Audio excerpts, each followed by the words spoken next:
I'm very excited to introduce today's presenters. First, we have Doug Braun-Harvey, who is a sexual health psychotherapist who bridges sexual and mental health and facilitates organizational change as well as outpatient, individual, and group therapy for men with out-of-control sexual behavior.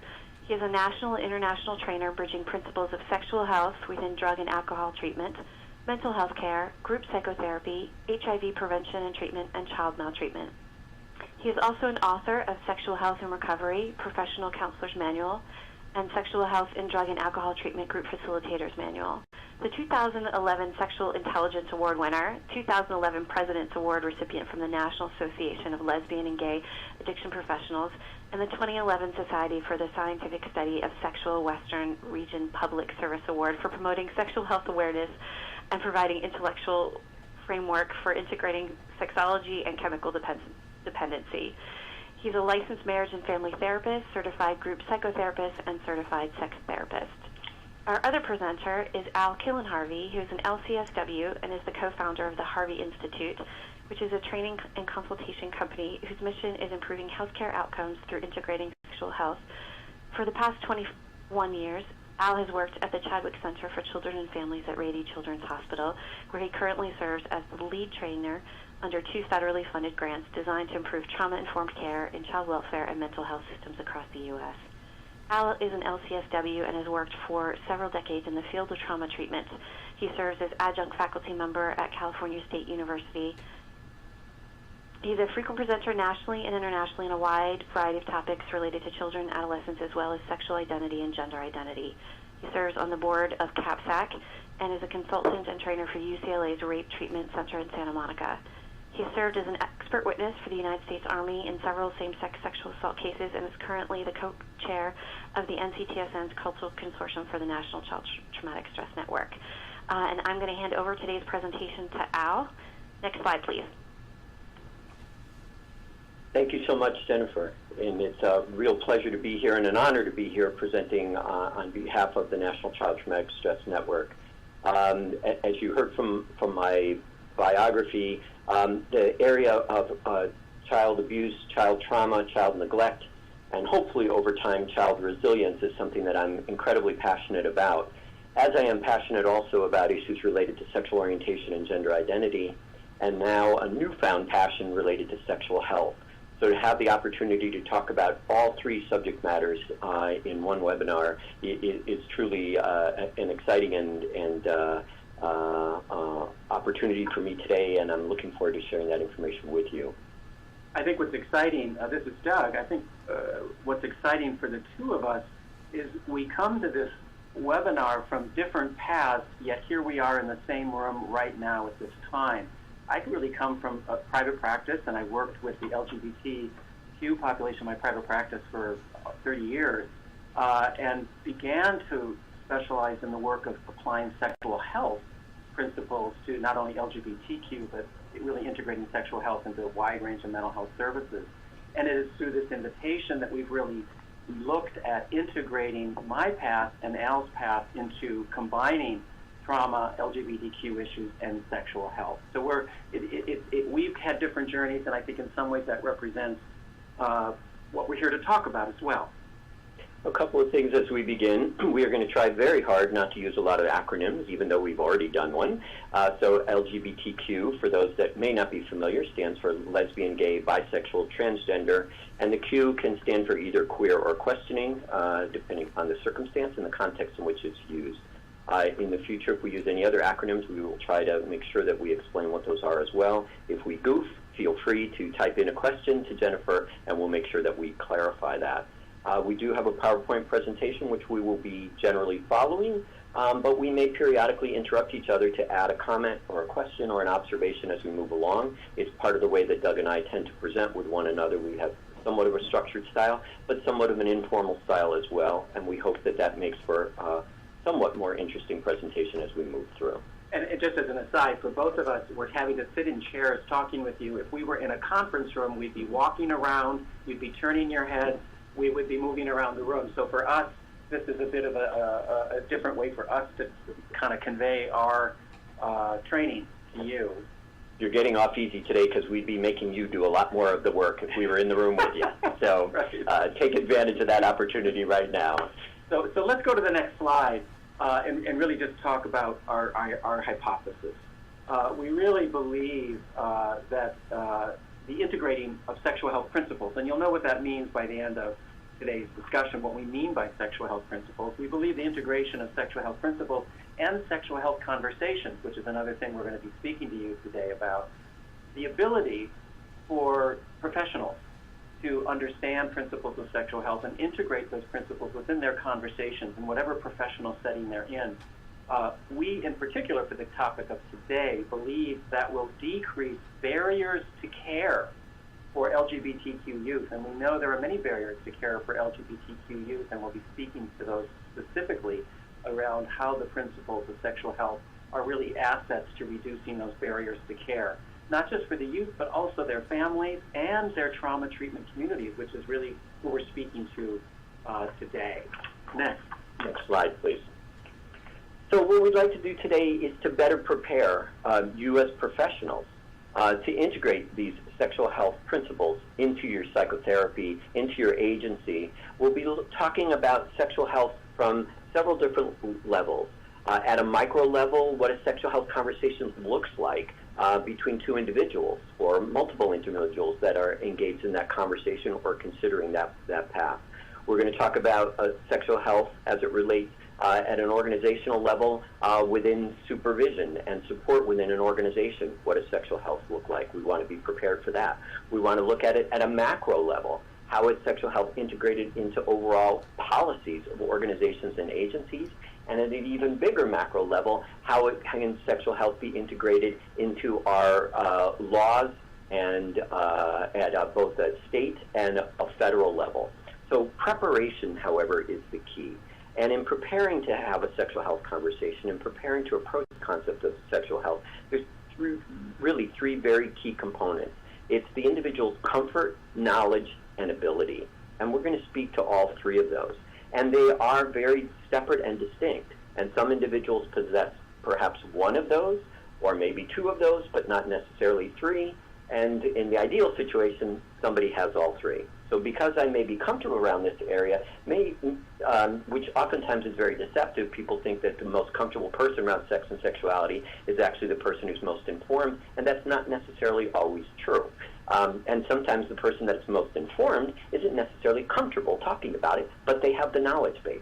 So we want to really encourage all of those of us in attendance here to increase our comfort, our knowledge, and our ability to talk about issues of sexual health. And I think one of the key thinking errors is people who may be comfortable and also have some knowledge don't necessarily have the ability to be effective in sexual health content and sexual health conversations. So it is really a tripartite kind of a skill set. So we're going to try to touch briefly on each of those in the time we have with you. Next. But we have to back up a bit, and that's really the question, well, what is sexual health? You know, I like to remind people, if we were in an audience right now, I might get a sense of the different ages and experience and disciplines that are in the room. But oftentimes, there's probably a lot of educated people listening to this conversation. And I just have you think about, was sexual health of a topic in your training? Has it been a topic in advanced workshops you've taken since you've been licensed? Is this even a term you've had any training in whatsoever? And most of the places in the rooms we go, people kind of have no training or even knowledge of what we mean by the word sexual health. And so what I like to tell people is, well, don't feel bad about that, because actually sexual health is a fairly newer idea on the planet, and I'm going to go over that in just a minute. It's not like you missed out on something. It's actually a way of thinking about human sexuality that's fairly new on the entire planet. Next. So sexual health really is an important term to start with before we even get to conversation. And what we have to remember about sexual health is prior to about the mid-1970s, pretty much on the planet, sexual health meant two things. It meant you did not have an unplanned pregnancy, and it meant you did not have a sexually transmitted infection. So sexual health, prior to these early definitions I'm going to tell you about in a minute, in the mid-1970s, sexual health pretty much meant avoiding a negative outcome. So if you avoided something or didn't get a disease, that pretty much meant you had sexual health. Well, that's a very narrow definition, and we began to see 40 years ago that just wasn't comprehensive enough for understanding this concept. So organizations began to look at and begin to think about there's more to sexual health than avoiding a negative outcome.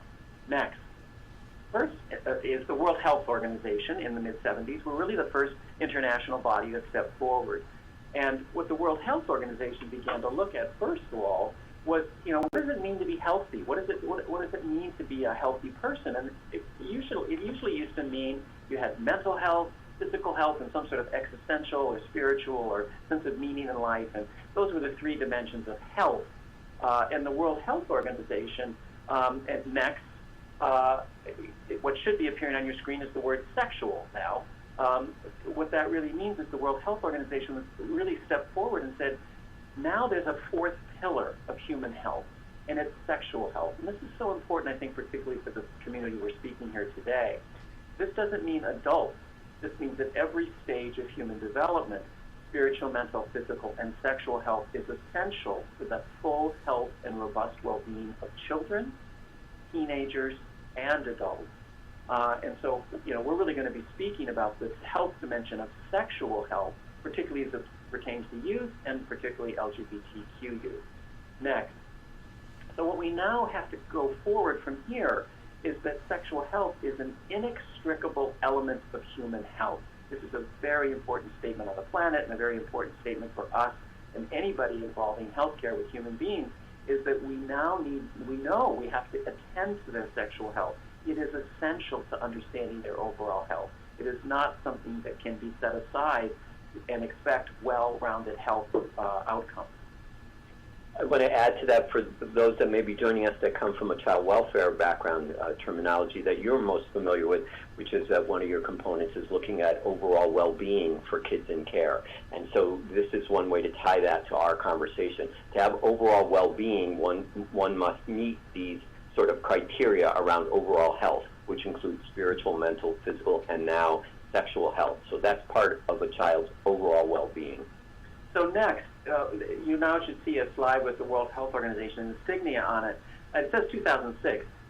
The reason for that is that's the definition we're going to introduce to you for sexual health. The World Health Organization had an initial definition in 1975 and developed that over some time and now has a working definition of sexual health that was established in 2006.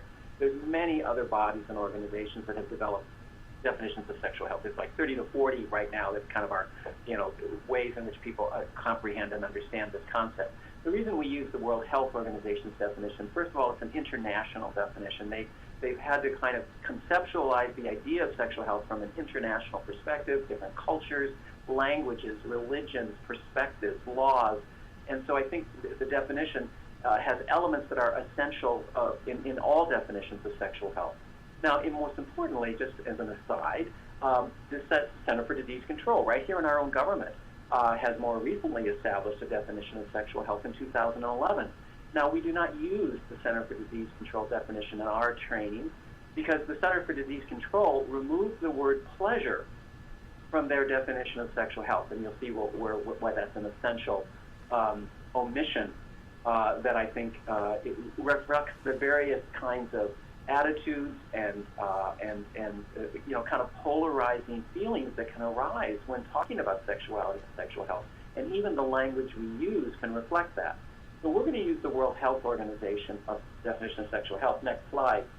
So now you'll see in front of you, this is the full definition of sexual health from the World Health Organization. I'm not going to read the whole definition to you. You have it in your handouts. But I want to just summarize a couple of key points from the World Health Organization definition. Next. One thing is the definition clearly states that sexual health is not just the absence of disease. Most definitions of sexual health still, to this day, have to start out by saying, guess what, folks? It's more than just avoiding something you don't want. And so we're still having to really orient the world so that sexual health is so much more than that. And that human sexuality is a positive part of being human. This is a very important statement in the world, that human sexuality is not just something that has to be managed because of its dangers, but human sexuality is an essential and positive, robustly essential, lively part of being human. And we have to keep saying that to people, that sexuality is essential to happiness and well-being. and sexual health is essential for that. So the World Health Organization comes out quite strongly in this area. And that the World Health Organization says that sexual health includes the possibility of having pleasure. So it's really, that wording is very important. Now, in the definition, they contrast pleasure with safety, so that safety and pleasure go together. And I think we're speaking to a community of people who are extremely invested in addressing the lack of safety in human sexuality, and yet may not have as balanced of conversations around the pleasures of sexuality in all stages of sexual development, from infants, children, and teenagers. And that's what we're really here to talk about specifically.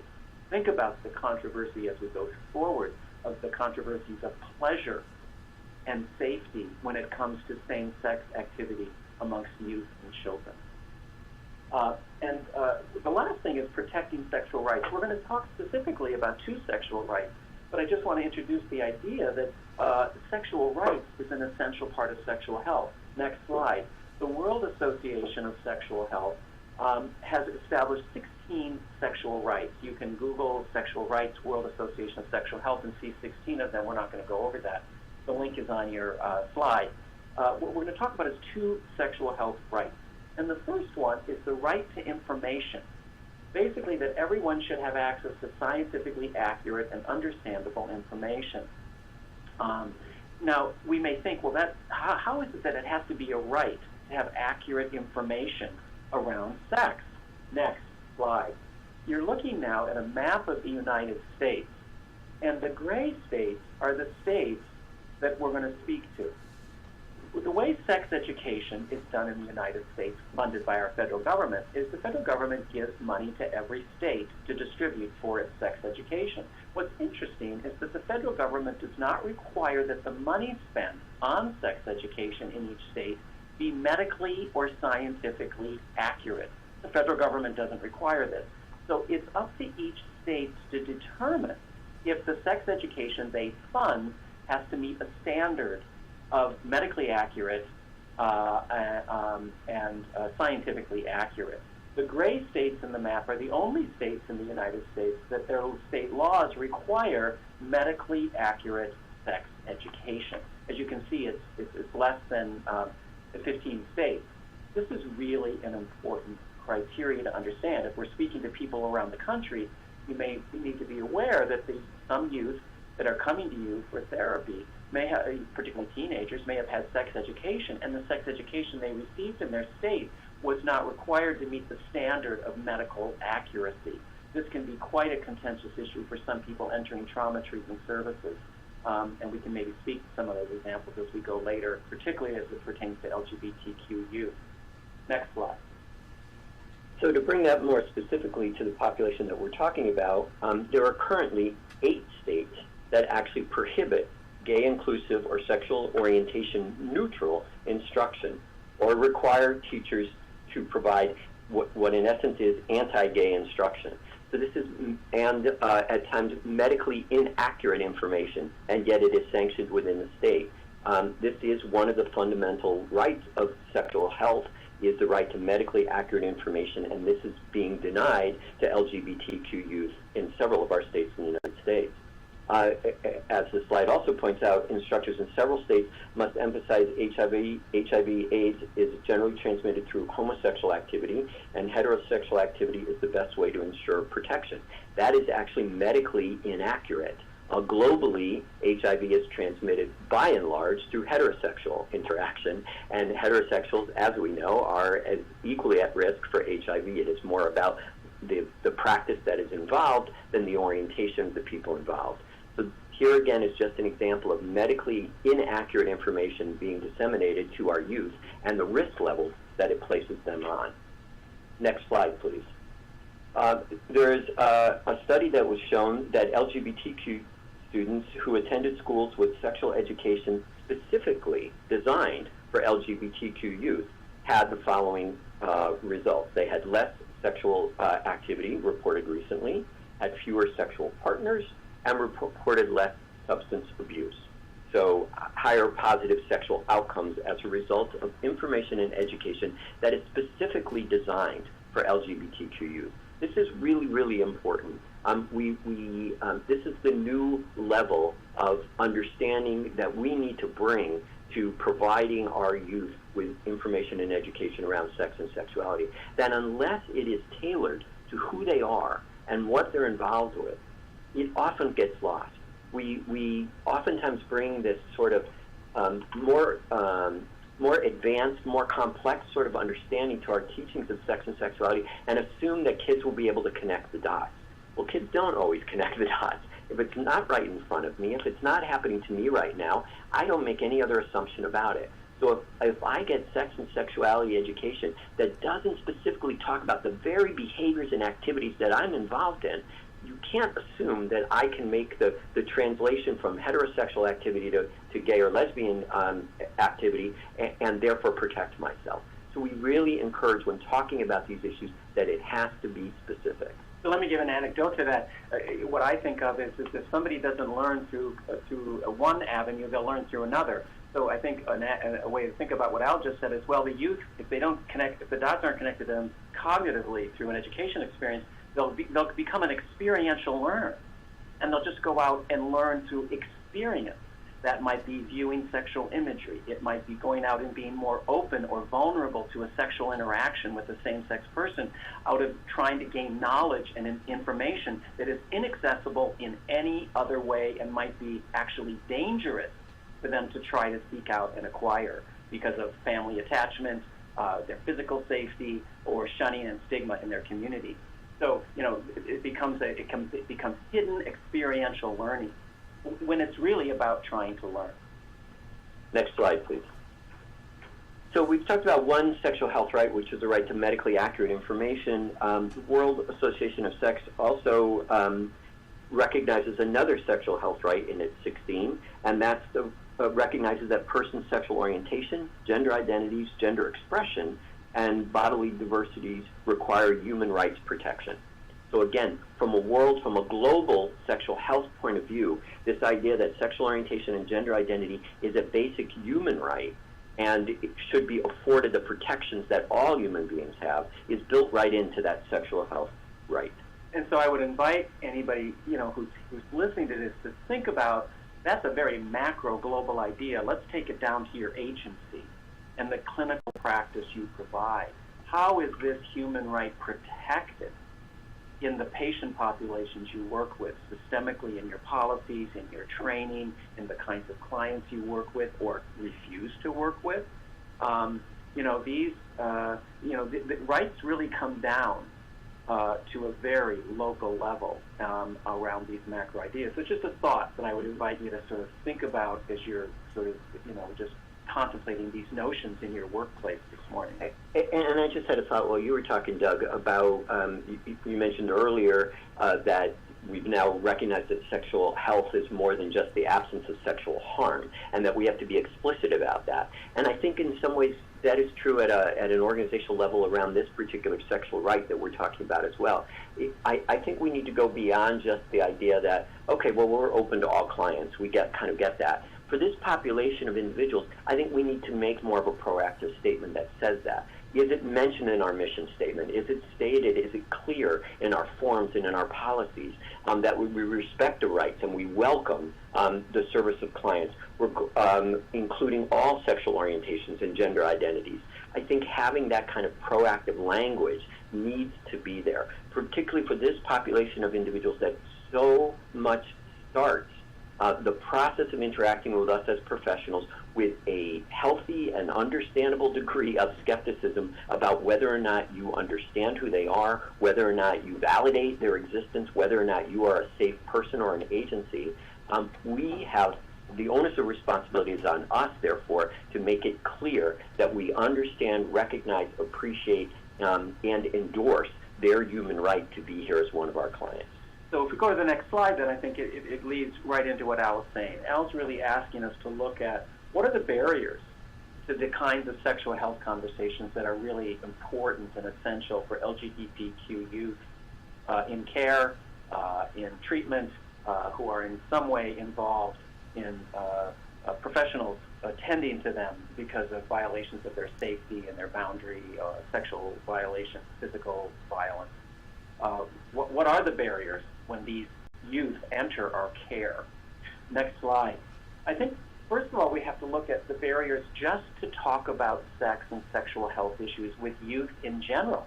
I think there's a couple of assumptions in our country that are kind of, from a family systems perspective, these are the systemic beliefs that are within our family, I'm going to use family rather than culture, but I think they're within our family from a family systems perspective.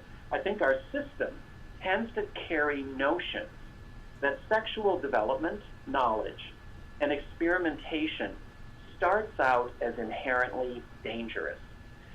So that knowledge has to first have the dangerousness removed, or sexual experimentation, sexual interest, sexual knowledge acquisition, first of all has to be vetted for the danger it may pose. This is a family system understanding that really works against the idea of sexual health, the positiveness of sexual development. One of the things I like to say around one sexual development that is a great controversy is the sexual debut. Most people call it losing virginity. Sexual health people don't call it losing virginity. A positive human development is not a loss. A positive human development is a moving forward to embracing all of who we will be. So I like to use the analogy of when a parent's child goes from crawling to walking, we don't cry for months that our child is no longer a crawler. We embrace these developmental moments of moving towards health and wellness as a human being. And yet sexual development milestones, a very important one culturally that's essential to the conversation of most youth, is when they have their sexual debut, which is typically referred to as their first intercourse, consensual intercourse experience.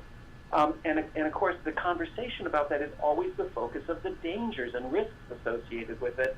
And oftentimes, what gets missed is the pleasure part, which is often driving many of those kinds of interactions. We'll get to that later. There's another family systems notion, and that's that we have an emphasis, I think, on the suppression and delay of sexual knowledge, exploration, and activity. We tend to believe that by delaying certain sexual knowledge or certain information, even though it might be age appropriate to learn, that we're somehow protecting them, and we have to protect them through the defense of suppression. So we suppress knowledge, we keep knowledge away. And for LGBTQ youth, this has enormous sexual health consequences in multiple ways, very often over the trajectory of their childhood and adolescent development.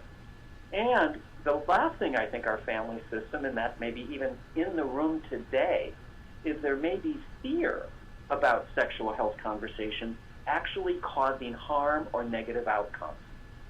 I've seen this in the professional community when I've done trainings in the child trauma treatment field, where there's a measure that looks at verbal word skills, what word acquisitions children have.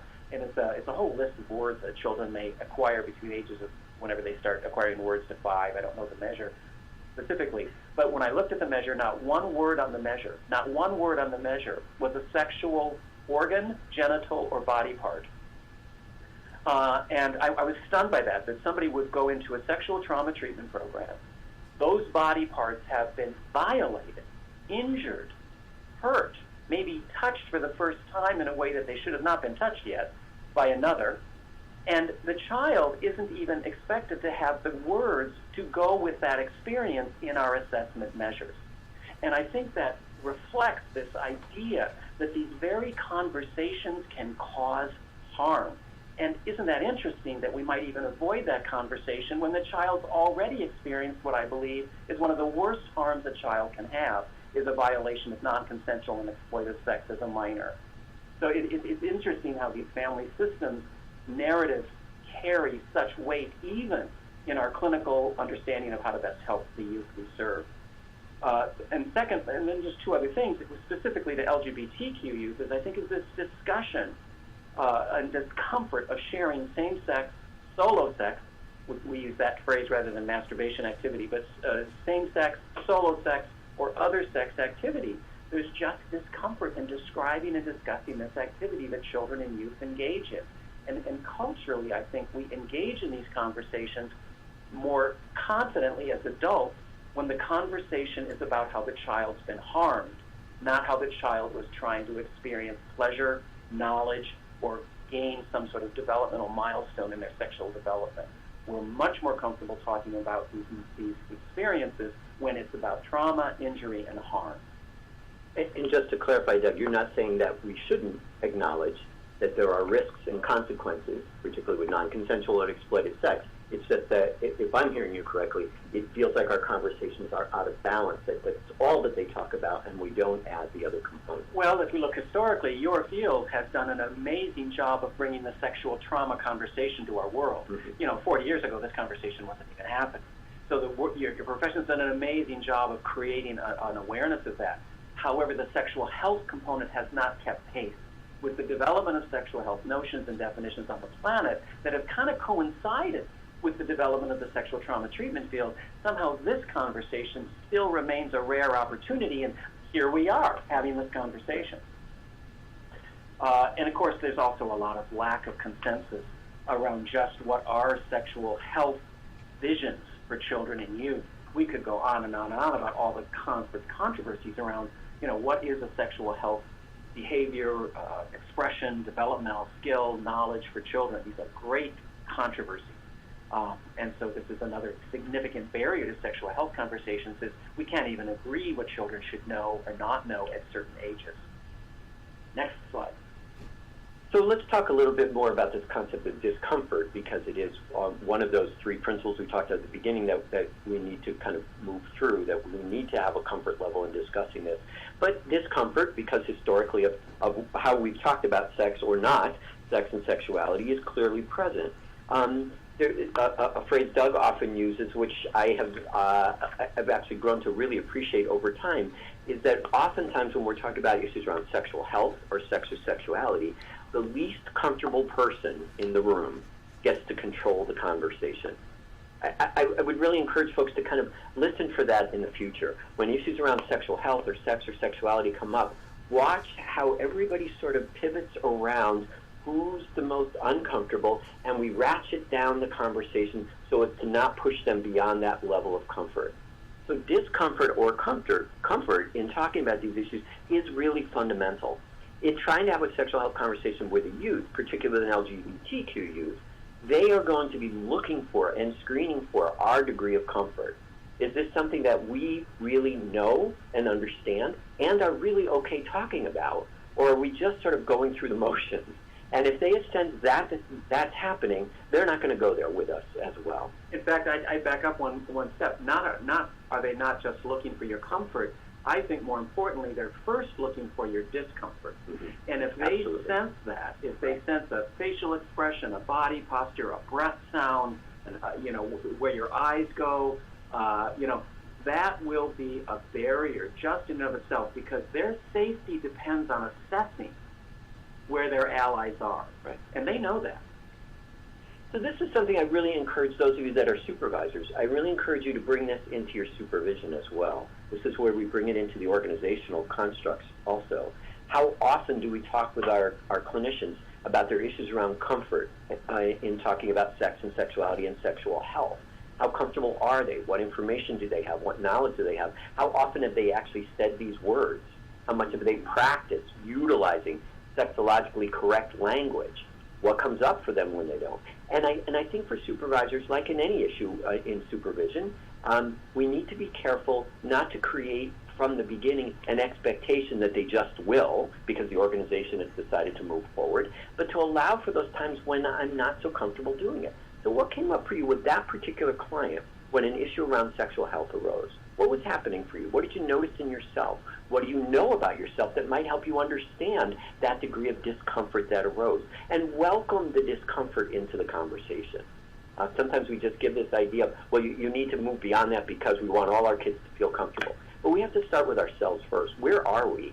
And we only get more comfortable the more we're able to probe, explore, discuss in an open and a safe environment what happens for us. Oftentimes I think the concern is either you'll be admonished for being too gay positive, or you'll be admonished for being not knowledgeable enough. Right. And it's like the Goldilocks problem. What's just right? And this tension lives in the supervisory relationship and in the policies and the agency responses to how they work with the LGBTQ youth in their setting. Next slide, please. So a little cartoon here about also bringing this back down to the micro level, the discomfort around our clients as well in terms of talking about things and acknowledging who they are as sexual beings, particularly for our LGBTQ youth. And they may have actually assumed that somebody was more comfortable and took that risk and then were met with that sort of discomfort and or judgment, which is another factor which we're going to talk about in just a moment. But being aware of how comfort and discomfort are constant sort of teeter-totter that we are working through in having these conversations. Next. So let's just then look a little bit about what are the components of the sexual health conversation once we talk about just some brief barriers that we've discussed. And we're going to talk about sexual health conversations in three contexts. We want you to think about how these conversations may occur in supervision. Al just spoke of that. We want you to think about where these conversations and how they occur in a clinical therapy setting, either family, individual, group, sibling treatment, all the variety of ways in which you work systemically with trauma. And also your colleague exchanges, the conversations that go on amongst you and other professionals. And I believe this is where the hope and the vision of improving sexual health conversation can really thrive. If the colleague interactions are also a focus of improving sexual health conversations, where typically what happens is colleague conversations get to be a place where these very barriers to sexual health conversation get to go unnoticed, unattended to, and actually in some way even supported to be continued. And I think that's an important area for us all to be thinking about. Next slide. So we're going to talk about one specific skill set for sexual health conversations, and the research in sex research is very clear about this. We know that the risk for sexual health conversations amongst professionals, therapists, healthcare professionals, doctors, nurses, whomever may be in the setting, one of the leading barriers to the conversation is actually not the client. One of the leading barriers is actually the judgment, the judgmental comments, the judgmental expressions, just even carrying judgmental thoughts that you're trying to hide, but the client consents. Your judgment, our judgments as professionals will be significant barriers to these conversations. And so the skill set, which of course we all are expected to know how to do, is to how do we suspend our judgments? How do we take our biases, our opinions, our thoughts about same-sex behavior that might be something that could be a judgment. How do we set those aside so we can be present in the interaction with the client? Now, when we do these trainings with other professionals, we do an experiential exercise right now to kind of help you understand that. But what I want to jump in for a second. Yeah. First of all, next slide, please. Oh. Before we talk about that exercise, to just kind of differentiate what Doug is talking about, there's a big difference between suspending a judgment and being non-judgmental. And we often hear people use those terms interchangeably, and they're completely different. We do not ascribe to the idea that clinicians or anybody should aspire to become non-judgmental, because I don't know how one does that. That's a fundamental aspect of being a human being. We make judgments all the time. You've probably made tons of judgments about this training already. Right. We don't want to know that. You can suspend them until you're done and get the evaluation and have at it. The only way we'll get through it. Yeah. But judgments are a part of who we are, and particularly in the jobs that we all do, we actually were employed because of our ability to make good judgments. So, but I often hear people say, well, I'm going to be non-judgmental when I'm working with these clients. That's not what we're saying. What we're saying is become aware of your judgments, understand what your judgments are, and then is there a way, without disowning them, that you can move them aside for the moment so that the individual can tell you what they need to tell you, that doesn't become a barrier or a block to them telling you. You can judge all of it later on, but if that judgment is present in the conversation, then the client shuts down and doesn't tell us what's happening. That's different than being non-judgmental. So now, Doug, if you'd explain a little of what that exercise looks like, and we'll go to the next slide, please. Yeah, this exercise is actually one I developed by developing a curriculum for drug and alcohol treatment professionals to teach clients in drug and alcohol treatment and themselves to have an experience of suspending judgment. And I walk them through a kind of thought, guided imagery where they begin to find a person they dread and just are disgusted at the idea that they have to interact with as a result of their job. It might be a client or a family member or even a colleague. Or a supervisor. Or somebody you have to listen to in a webinar. And I have them sort of think about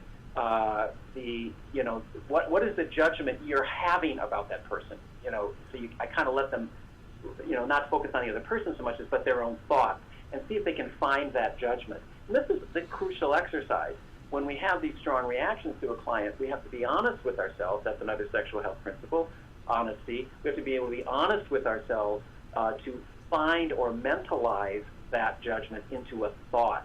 Oftentimes our judgments are allowed to lay fallow cognitively in the realm of emotion. And so we have all these strong emotions without organizing it into language. And that organization of a judgment, a feeling judgment into language is an essential way for regulating judgments and suspending them.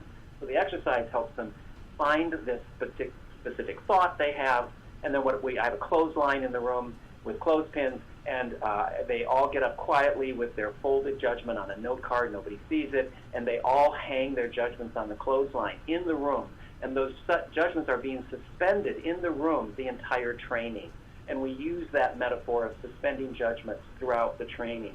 And it's an experiential exercise that when we process it, we find people really capture the embodied kind of the transformation of what happens inside oneself when they find a judgment, articulate it, and most importantly, find a place to place it rather than eradicate it. And that tends to be a liberating experience for many people around this idea of suspending judgment. And we often add to that notice when we do this exercise that we didn't put the clothesline outside of the room. We didn't say your judgments need to be outside. They're in the room. They need to be present. Judgments are less barriers, less obstacles when we know what they are and where they are, not that we pretend that we don't have them. Next slide. So what you're looking at now is something Al's going to kind of take us through, which is sort of the general content of pretty much the remainder of our talk. So we've talked so far about an understanding and a definition of sexual health, where it comes from historically, where it came from culturally, how it's been influenced. We talked about a couple of those elements underneath it around comfort and judgment that are key components for us to be aware of. And now we're going to take you through what we believe to be the 6 actual fundamental elements of a sexual health conversation. So if you were talking about any one or multiples of these 6 elements, you are, whether you know it or not, involved in a sexual health conversation. You at least have the opportunity to be involved in a sexual health conversation if it involves any of these topics that you see on the screen. We're going to take you through them one at a time and particularly relate them to LGBTQ youth. And another way to think about these 6 sexual health principles as a skill for yourself as a professional, sometimes it's hard to know how to listen to a sexual health conversation. Somebody's talking to you about some sexual concern or issue or maybe a really positive experience, and the therapist or the professional isn't sure, well, what should I be attending to? How should I process what this person is saying to me? And one way to listen to the conversation is to organize it through these 6 principles of sexual health as well. Oh, they're wanting to talk about a consent or a non-consent issue. They're wanting to speak about a shared values. Maybe they're trying to figure out a value dimension of sexuality, or they're concerned about HIV infection. And so it's just a way to organize it and calm oneself to know how to listen as well. So these terminology we really encourage you to utilize, actually using it with clients from the get-go, no matter what age. I think these are terms and terminology that all individuals need to be aware of. It's empowering for them to be aware of it as well. So next slide, please. So consent. Consent is the most universal sexual health principle on the planet. You can go to any country, any legal system, cultural beliefs, religious beliefs. There tends to be notions upon which how one defines when sex is consensual or when it's not. It is the fundamental issue of the field of most of us that are on this webinar today, is that this sexual health principle has been violated for many of the people in which you come into contact with. A family has not been able to maintain this. A culture, a community has not been able to maintain this. It's got down to a stepfather has not been able to maintain this sexual health principle with a child that lives in their home. So consent is universal. Next slide. One of the important things about consent, again, notice how this slide also focuses on, there's a pleasure component to consent. It's one of the things we again focus so much on the trauma field is when consent is violated, but we rarely focus on how pleasurable sex is when consent is not even on the table and it's so clearly there and present. And this can be true with children and youth, where when they didn't have to worry about non-consent, they were able to focus on other things. And most often what gets focused on is the pleasure when the consent is not at risk. Next slide. There's lots of ways to talk about consent, age of consent, a variety of things. But we're actually going to show you a brief film clip, and we're going to trust that this is all working IT because we cannot see if this film clip's going to work. But what you'll see on your screen now is says consent and a cup of tea. The technology people are going to start a slide in just 1 second. And what you're going to see is about a 2.5 video clip that really helps us think about many other dimensions of consent that are well beyond the dynamic of age of consent that we think are very pertinent to children and youth, and particularly LGBTQ youth. And we want to add, for those of you that are listening in on the phone line, or if for whatever reason the video doesn't play, you should be able to hear the audio. The video is really just very simple stick figures, so you're not missing a lot in that respect. But you can Google this at some point in time after our webinar is over. Just Google consent and a cup of tea, and you can capture the full 2.5, do clean version. There's a not clean version, just has an F word in it. That's actually really important. Yeah. Use the clean version. Yeah, the F word is used in the not clean version. But other than that, there's a clean version, which is what we're going to show you. But the audio is what's most important. So if you're not being able to watch this, don't worry, you're not missing out. Just listen to the audio. So we're ready to start the video, if we could, please. If you're still struggling with consent, just imagine instead of initiating sex, you're making them a cup of tea. You say, "Hey, would you like a cup of tea?" And they go, "Oh my God, I would love a cup of tea, thank you." Then you know they want a cup of tea. If you say, "Hey, would you like a cup of tea?" And they're like, I'm not really sure. Then you could make them a cup of tea, or not, but be aware they might not drink it. And if they don't drink it, then, and this is the important part, don't make them drink it. Just because you made it doesn't mean you are entitled to watch them drink it. And if they say no thank you, then don't make them tea at all. Just don't make them tea. Don't make them drink tea. Don't get annoyed at them for not wanting tea. They just don't want tea, okay? They might say, "Yes, please. That's kind of you." And then when the tea arrives, they actually don't want the tea at all. Sure, that's kind of annoying as you've gone to all the effort of making the tea, but they remain under no obligation to drink the tea. They did want tea, now they don't. Some people change their mind in the time that it takes to boil the kettle, brew the tea, and add the milk. And it's okay for people to change their mind. And you are still not entitled to watch them drink it. And if they're unconscious, don't make them tea. Unconscious people don't want tea. And they can't answer the question, "Do you want tea?" because they're unconscious. Okay, maybe they were conscious when you asked them if they wanted tea. And they said yes. But in the time it took you to boil the kettle, brew the tea, and add the milk, they are now unconscious. You should just put the tea down. Make sure the unconscious person is safe. And this is the important part again. Don't make them drink the tea. They said yes then, sure, but unconscious people don't want tea. If someone said yes to tea, started drinking it, and then passed out before they'd finished it, don't keep on pouring it down their throat.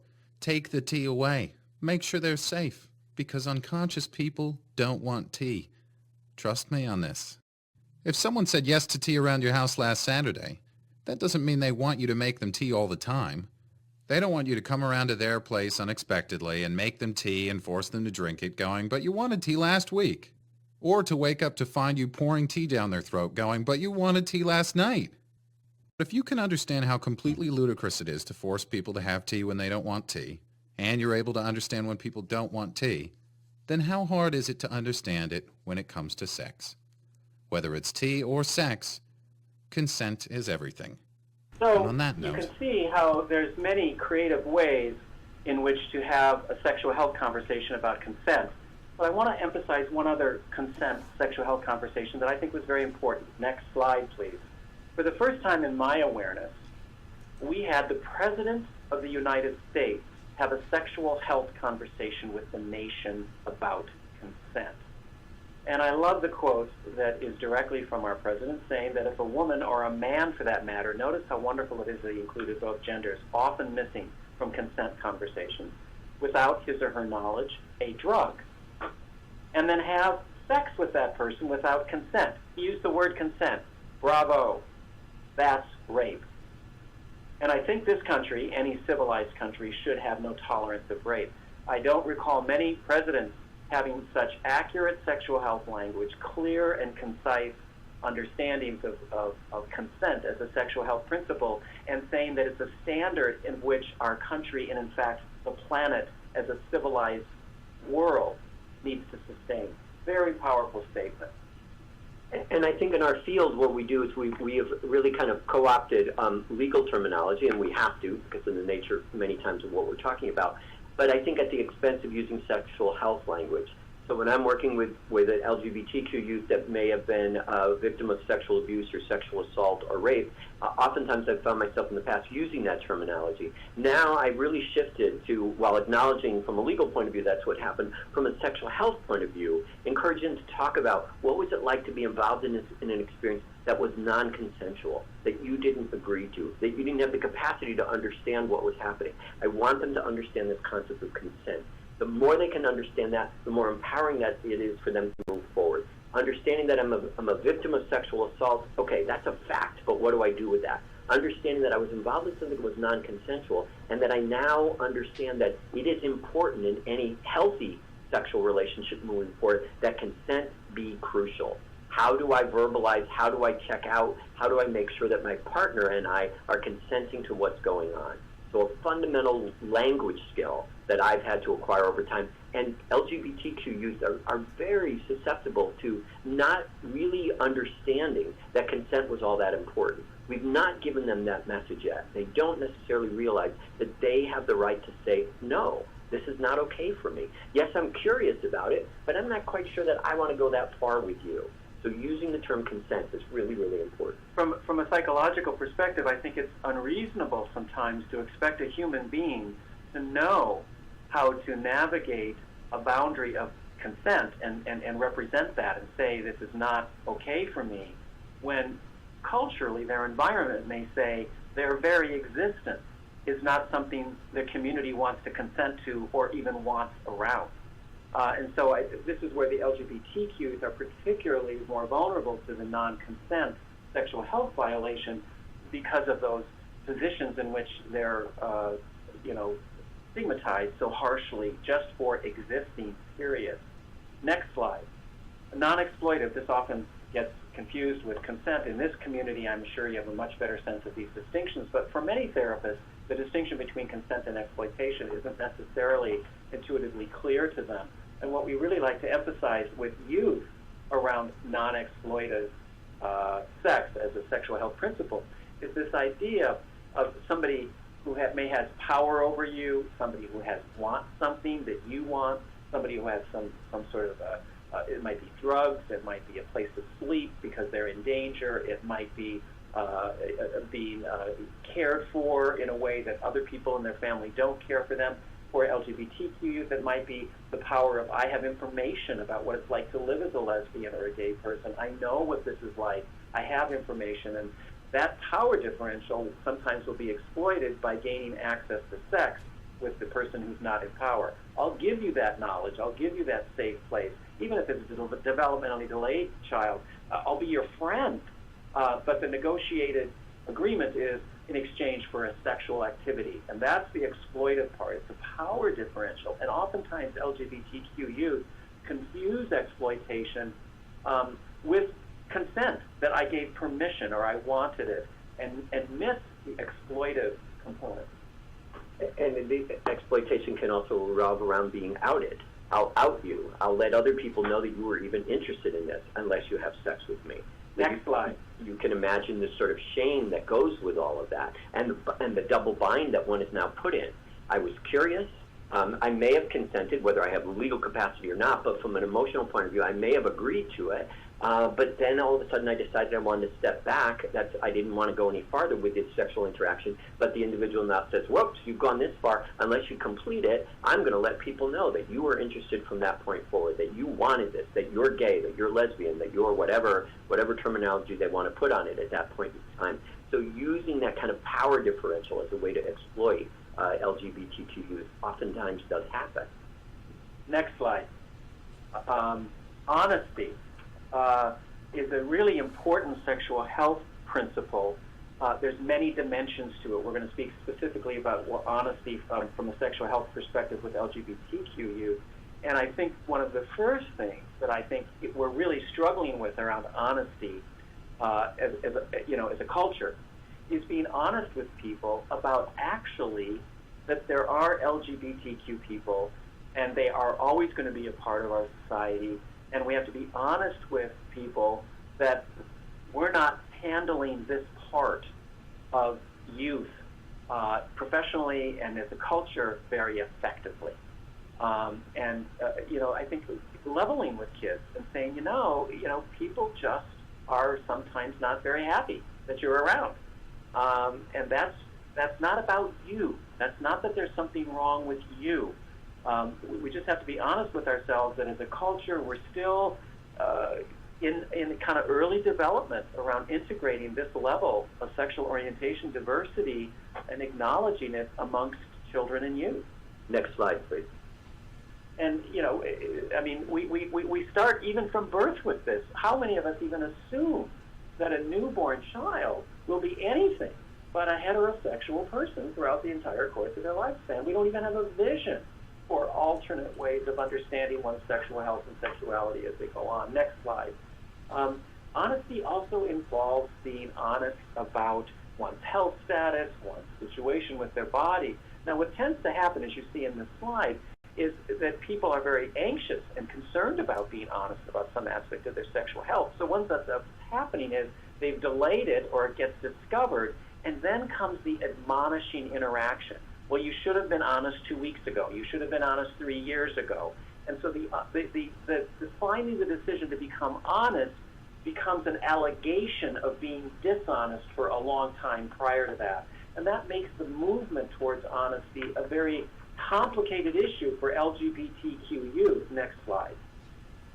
So for an LGBTQ youth to be honest with their peers or with their colleagues about who they are as they begin to discover this part of their sexual orientation or their gender identity obviously involves some risks as well. And so we're not encouraging people to not take into account those risk factors as well.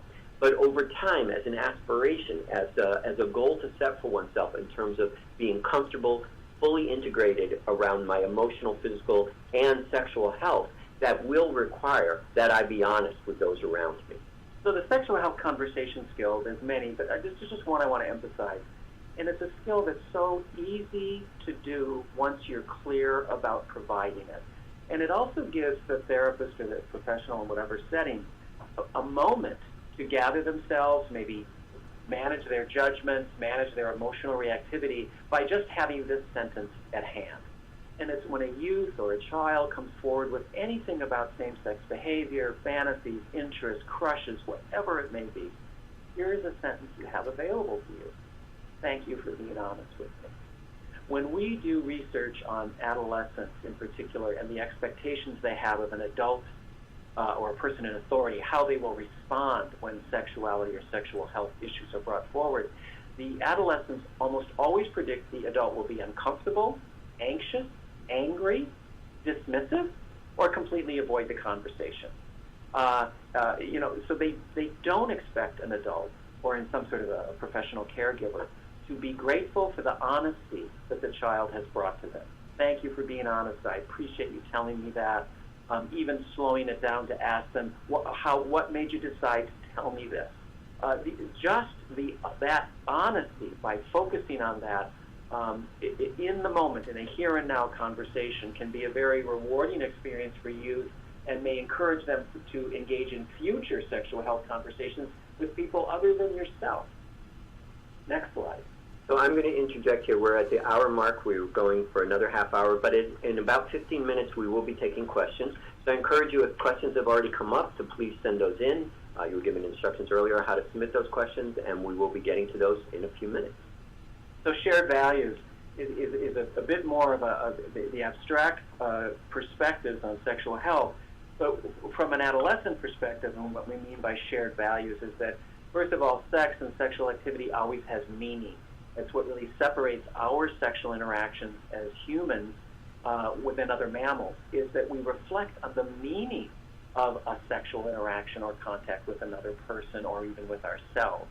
And so this is where the values conversation, and when we look at adolescents in particular and their sex education and what they find valuable, adolescents just thrive in environments where it's safe for them to challenge and clarify their values around sex. They are really questioning many, many values around sex and sexuality. And too often, the values conversation gets avoided because people are just too conflicted about an adolescent even being sexual. So this issue about being sexual and the discomfort oftentimes adults have with the sexual developmental milestones of youth becomes the predominant narrative, and therefore the values question, the really central confusion they have and questions they have in a safe setting get sidestepped. So in the trauma treatment field, I think this is particularly an important question for you to think about as a field. Where can children and youth that you work with begin to focus and reorient their thoughts around sexual health from their violations to their values? And who provides those conversations? And how are their values now informed by the violation? And they have the same dignity and right to develop their sexual health values, even though they've had a violation, which they may feel they no longer have the right to because they've been harmed. And then helping them have that conversation with others that they may begin to choose to have a sexual interaction with. I often tell that anecdote of working with a 16-year-old girl who had experienced several non-consensual sexual experiences in her life, and was working with me on those, but now was dating another girl at the time, and they were talking about whether or not they were ready to move on to the next level of their relationship and have a sexual relationship with one another. And I brought out the 6 fundamental elements of sexual health and was looking through to make sure that she was feeling good about all those. We got to shared values, and I said, so do you and your partner have shared values around this? You said, oh, absolutely. And I said, great, tell me a little bit about what those conversations look like as you discussed your shared values around sex and sexuality. And she said, well, we both go to the same church. I said, okay, so what did the conversation look like? And that was the end of it. So oftentimes adults as well as adolescents do a shortcut around this. We make assumptions about other people's values and then find out later on that, oh my goodness, I had no idea what their values were because we never talked about it. So really encouraging young folks, particularly young folks with non-consent or exploitive histories, empowering them to say it is important that you understand what your values are as you're discovering those, but that it is also okay to say to somebody else, how do you feel about these things? I want to hear your values as well to make sure that we're in alignment with one another. So now, one of the places, one of the places where that may, for LGBTQ youth, may pose some interesting conversations is the degree to which each of them individually or collectively are out. One of the individuals may say, I'm in love with you, and I want everybody to know that I'm in love with you, and I'm fine with the fact that we are two boys in love with each other. Next slide. The other partner may say, I'm not so sure I want everybody to know that. I'm in love with you, but I'm not sure that I'm at a place that I want everyone else to know that. And that makes for, there's not a right or wrong here, but that makes for a values conversation. That's very important. We want to make sure that we both know where we're coming from, and how do we navigate that? Couples have navigated different degrees of what we call stage discrepancy, different degrees of being out. One is more out than the other, but it's about knowing that and understanding that and moving forward in the relationship based on those. There's a wonderful scene in a movie made about an adolescent girl coming to terms with her same-sex attraction. Do you remember the name of the movie, Al? And the girl has had Pariah. Pariah is the name of the film, and I encourage people, if you're interested in how this looks in youth, it's one of the better scenes between two youth who are at a stage discrepancy about understanding their attractions to same sex, they're girls in this situation, and how that stage discrepancy can be a source of great harm and confusion for everybody involved. Next slide. Another important shared value, and this is the difference between equality and equity. Unfortunately, we don't live in a world where different sexual orientations are seen as equal. It's just not the reality of the world yet. We as we said, even the laws in certain states, it's ensconced in legislative law that certain sexual attractions are inferior or not expected to be treated with the same level of respect. So equality is not the way it is. So we have to deal with a system of equity rather than equality relating with sexual orientation. So how does your organization create a more equitable system for LGBTQ youth, knowing that they're not in a world where they're given the same equality? Next slide.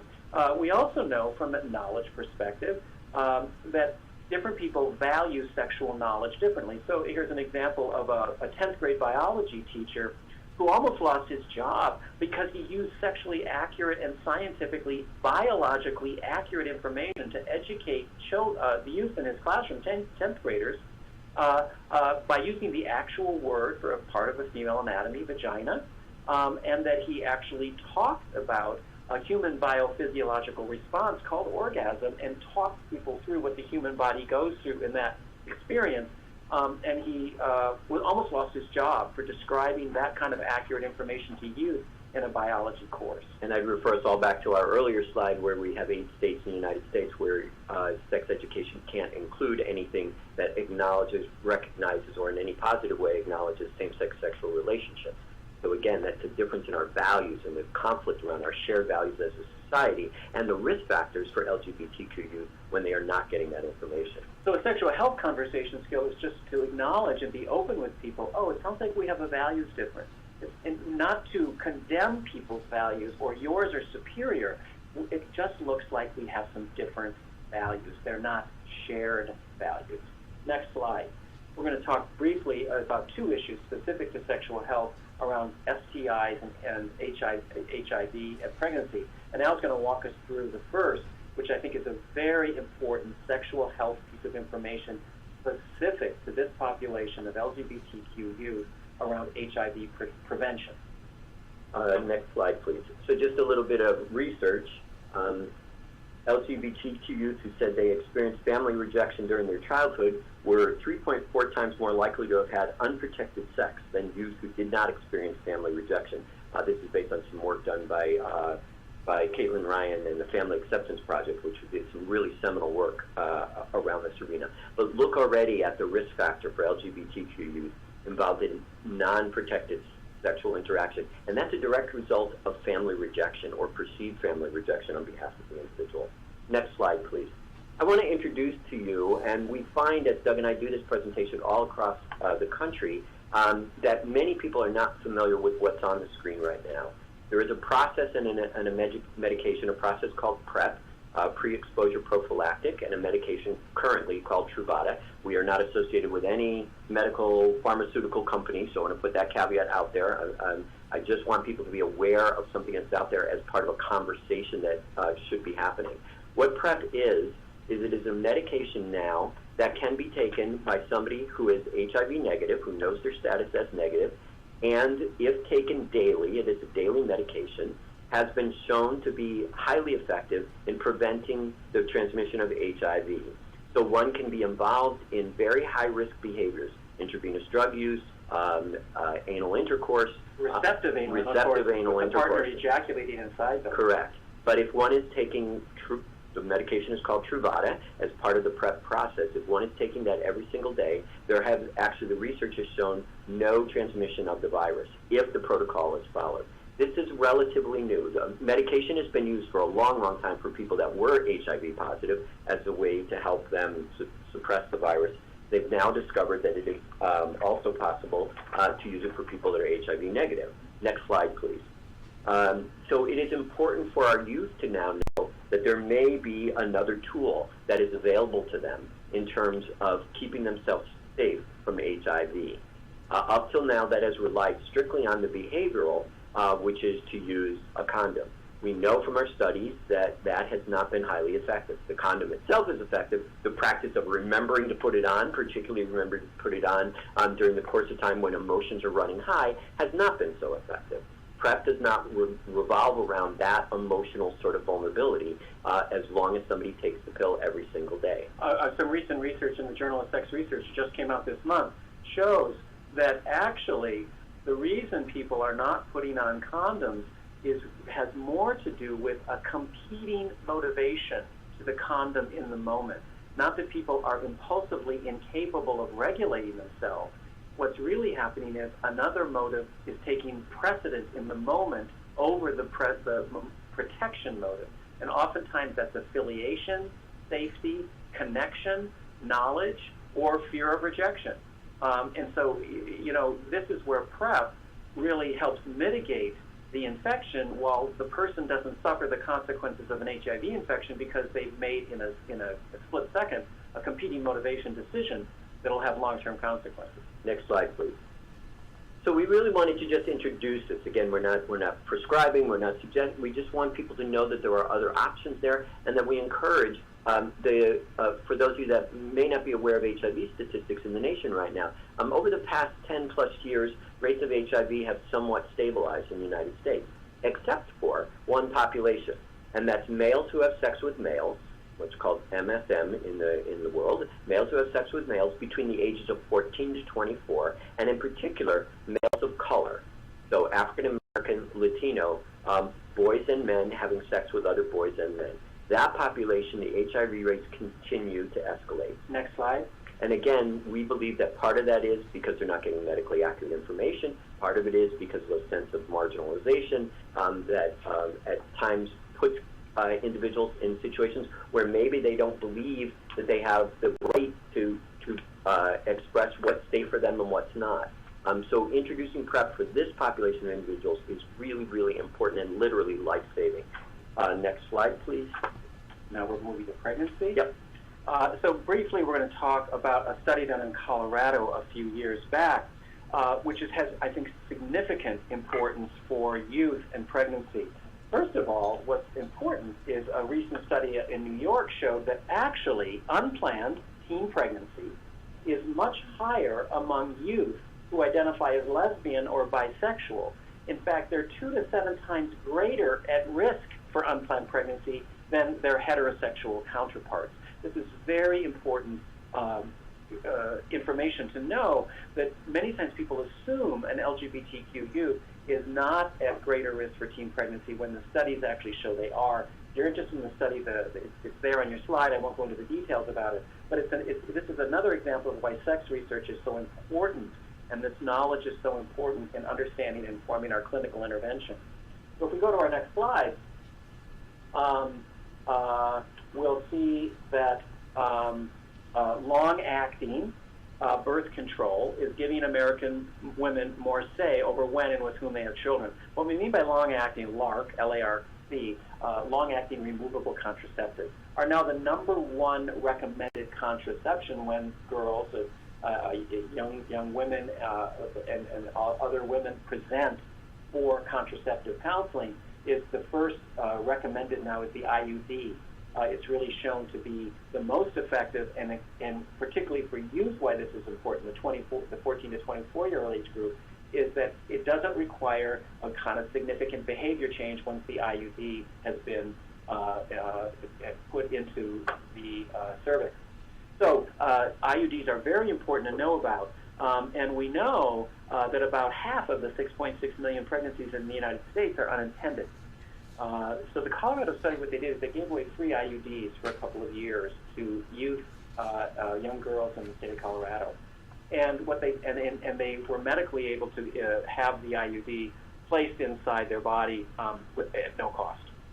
And after a couple of years, what they found was that throughout the entire state of Colorado, teen births decreased by 40%, and teen terminations of pregnancies decreased by 42%. And actually, applications for age-dependent children actually decreased by 23%. So we know that the sexual health benefits of IUDs are really remarkable. And what's important for youth, you might be in your care, a lesbian or bisexual or exploring or questioning youth who might be in your care and risk for pregnancy. This is a way to protect them from pregnancy without them having to change their behavior. Next slide, and we apologize to our slide people. I think we reversed our last 2 slides. So the slide you should be seeing now should say pleasure on it, and that's where we are in the presentation. So this is really where I think I'd ask you to just ponder for a moment a couple of questions, just from your own perspective. Where do you stand on how valuable, important adolescent sexual pleasure is in the life of teens? is pleasure primarily connected to danger in your mind when you think of teenagers experiencing pleasure in their sexual activity? Is pleasure inherently dangerous, actually, for teen sexual activity? Or do you believe teens actually might have a capacity for regulating behavior while also experiencing the pleasure and navigating the safety related to sexual activity? So these are really important questions. Next slide. And we tend to assume that teens, because of their age and development, and then add to that the activation of sexual arousal, and then maybe add to that a history of violation of non-consent and exploitation, that those dopamine levels, as the slide says, makes them go silly and sort of dysregulated in a way that they're not capable of the levels of self-regulation other teens might be.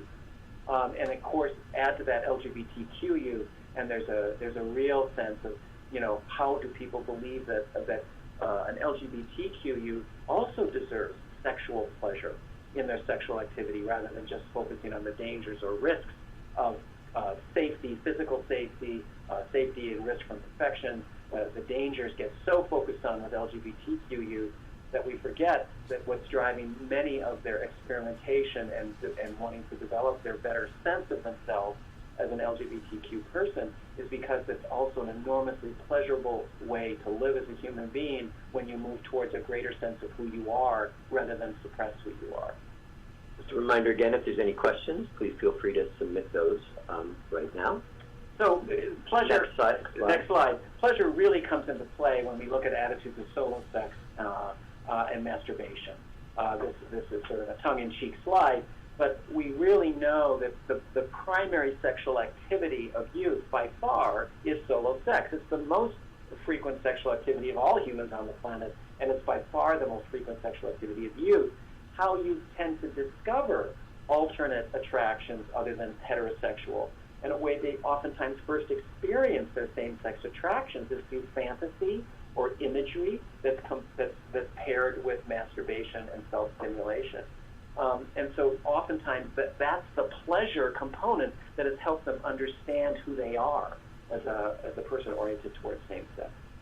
And I'm really struck by this concept of pleasure as it relates to LGBTQ youth, because even in the most affirming families that I've worked with, as their child is coming out, this concept of pleasure, not surprisingly, because it doesn't happen in heterosexual families either, just doesn't come up. Again, the primary conversation I often hear from parents, caregivers, and professionals as well is around risk and consequence and danger.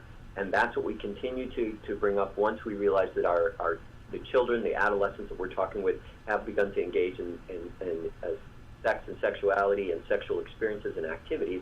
We emphasize that, and there is very little conversation around, well, what gives you pleasure? Now imagine, as we all have, the difficulty in answering that question when your introduction, when your sexual debut, as Doug called it, may have been non-consensual or exploitive, and you're LGBTQ.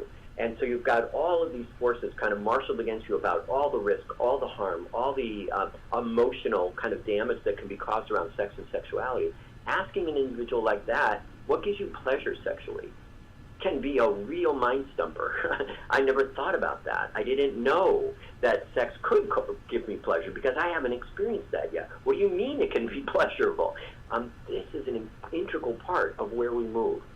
In proposing this workshop periodically, particularly in child trauma, I often say to individuals, I think up till now we've done an amazing job in the child trauma arena about really allowing individuals to talk about what happened to them in terms of the negative consequences around the non-consent and the exploitation. The analogy often used, it's sort of like a youth who was skiing and severely broke their leg coming down the hill, crashed into a tree, broken in several pieces. We do a really wonderful job, I think, in our arena now of recognizing that it's important to get that leg x-rayed, that it's important to put a cast on that leg. It's important to let the kid talk about what it felt like to come down that hill so fast and see that tree and know you couldn't stop, and what that pain was like when your leg fractured into all those different pieces. We've done a great job of all of that, and that's vitally important for individuals to talk through that aspect of the trauma. What we haven't done is we then take that cast off and we say to them, congratulations, you're done, have a great life. And we haven't taught them how to now walk on that leg again, how to reclaim its abilities. As many that are there, some new ones that maybe it wouldn't have had before the accident. That's the same way around sex and sexuality. We don't talk to our kids about how do you create now a future that includes sexual pleasure and sexual health in it, bearing in mind what your earlier experiences might have been. What does that look like? What do you want it to look like? And that's where these conversations need to move to next. So a brief story, I'm a sort of sexual health guy in my family, and so I get all these great stories from all my family members. And this one comes from a family member who told me about her neighbor coming over and telling her about this story. She's a mother with a 6-year-old daughter. And the 6-year-old daughter had just discovered her clitoris. Now, what's interesting about a 6-year-old discovering their clitoris is they've discovered the one part of the human anatomy on both male and female who only has one function. The clitoris has one function, and that's pleasure. It has no other function. No other part of the human reproductive or sexual response system has just the function of pleasure. The penis is a multi-purpose instrument, but the clitoris is not. And so when a girl discovers her clitoris, it's very interesting because nothing else in the body quite does this. But when you're 6, your brain doesn't quite know that this same experience I'm having in my bedroom will also happen in the grocery store or in my car seat or at grandma's house. So the 6-year-old takes her body on lots of different places to make sure her clitoris works in all these places. And of course, this is usually in public where people can observe it. So the mother's sort of trying to help her child with good boundaries and doesn't want to be shaming about her daughter discovering this part of her body and experiencing the pleasure. So she's constantly saying to her daughter, honey, remember what I told you? You need to do that in your room, and you need to be private. We don't do that in public. And the 6-year-old goes, yes, yes, yes. It's a very nice conversation, but of course, those of you who are mothers and fathers of 6-year-olds know one sentence does not change behavior.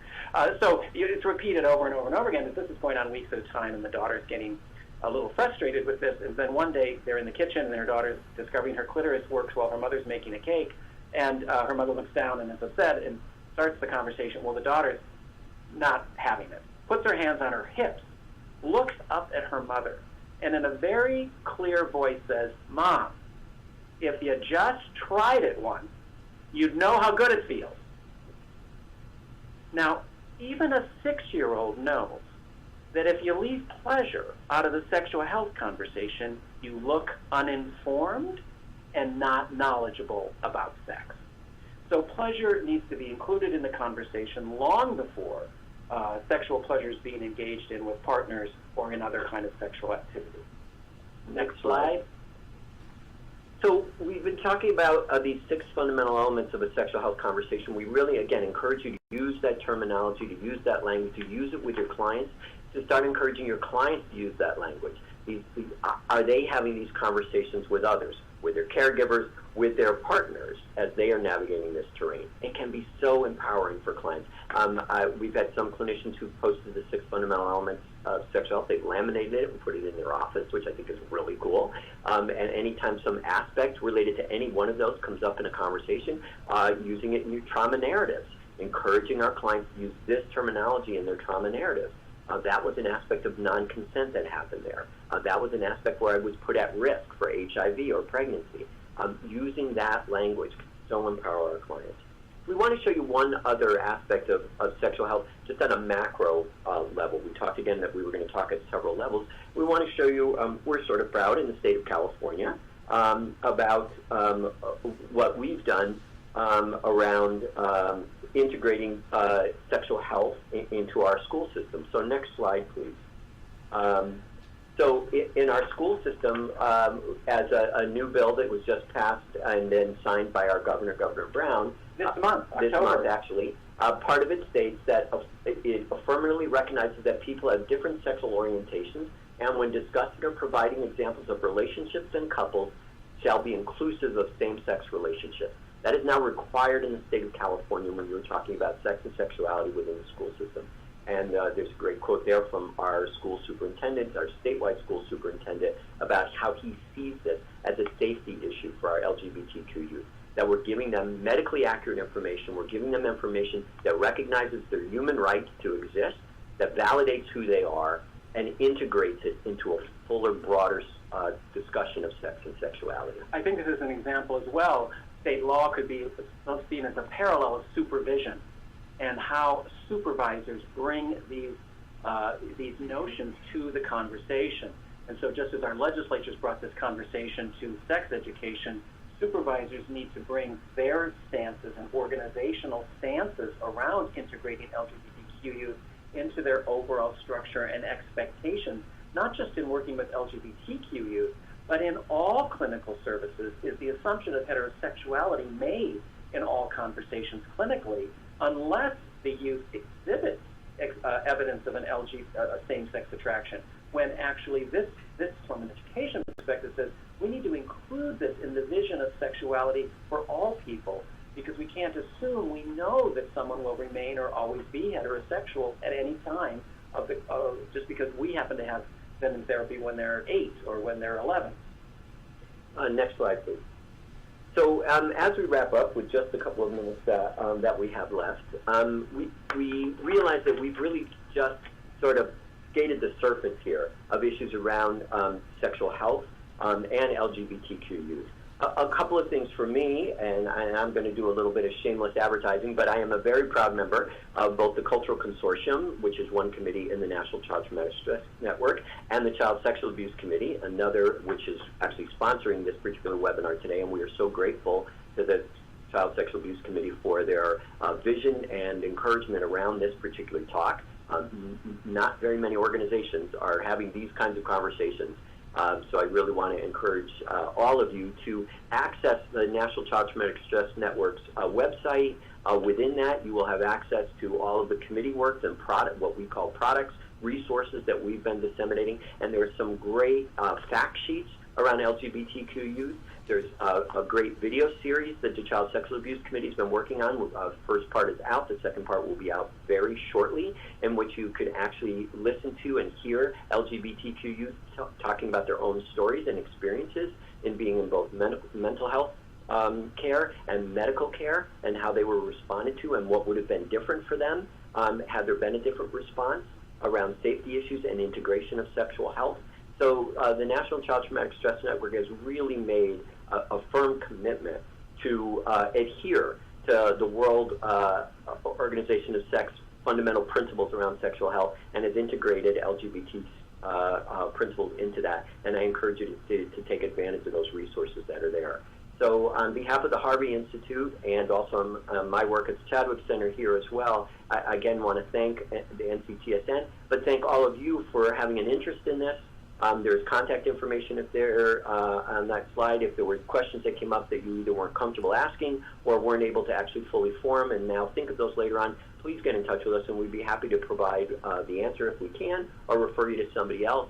And we're so glad that this conversation is beginning to take place. And I particularly want to thank the integration theme of this workshop, this webinar we've done here today. This is an example of a sexual health conversation, cross-disciplinary, cross-knowledge, cross-interest.